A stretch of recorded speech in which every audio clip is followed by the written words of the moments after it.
And here's how we learn how to read the boomerang. What we basically want is something very flat. What I have here is a piece of marble. You're not going to get anything flatter than marble, okay, as far as being true.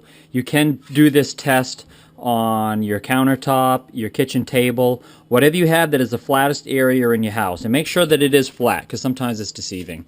Okay, so what I'm looking for is I want this boomerang to spin very easily. And I don't know by looking if the wings are up or if they're down. So what I do is I lay the boomerang down and I try to spin it, okay? And you can hear that. It's actually dragging. That thing does not want to spin, which means all the wings are down, okay? So if I flip it over and I try it, it wants to spin. So that means that these wings are up just a little bit. And if you look, you can see that they actually are up just a little. Okay, that's what you want. You want these wings to be up. That'll help keep the boomerang to stay up off the ground as it's flying.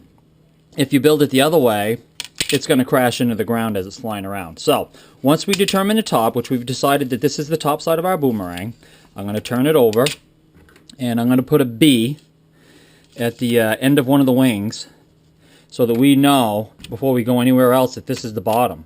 Okay, so right now, knowing this is the top, we are going to go now and put on the leading edge and the trail edge.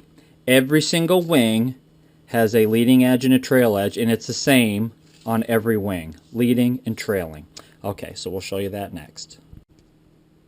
Okay, let's start with the leading edge. Okay, so what you're going to do is, like I said before, there's a leading and a trail. This side's your leading, this is your trail. Okay, so we're going to take off the leading edge all the way around at once, and just to make it easy. And I like to use a router. This is just a simple round over bit is what it's called.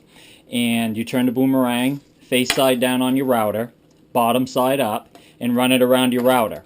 And you're basically going to get the outside edge of the whole boomerang and give it a leading edge.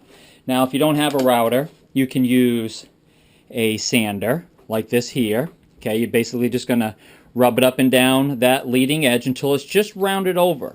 Okay, you don't want to round off the bottom side of the boomerang, just the top side right here. You can use a sanding block, same idea, back and forth until you've rounded it over. Or you can even use a finger sander. All right, this is all tools I started out with and worked my way up to just using this router. Okay, now we know how to get the leading edge on. Let's work on the trail edge. Here's a boomerang that I've already done, and you can see the trail edge is already finished. Okay, it's very basic the way I like to do this. You can also use a router for the trail edge.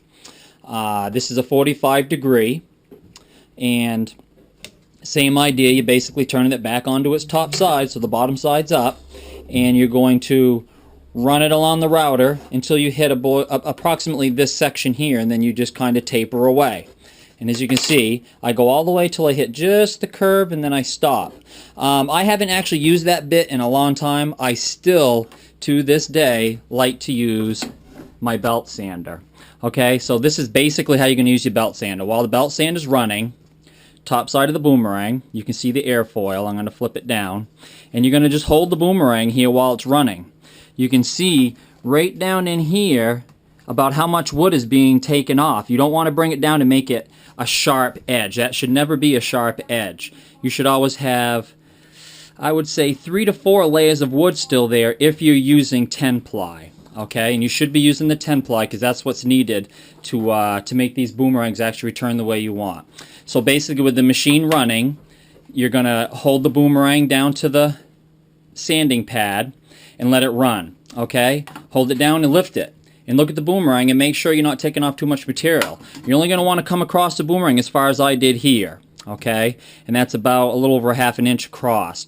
And only come down, like I said, the thickness of and leave behind at least 3 to 4 layers of wood. Square, okay?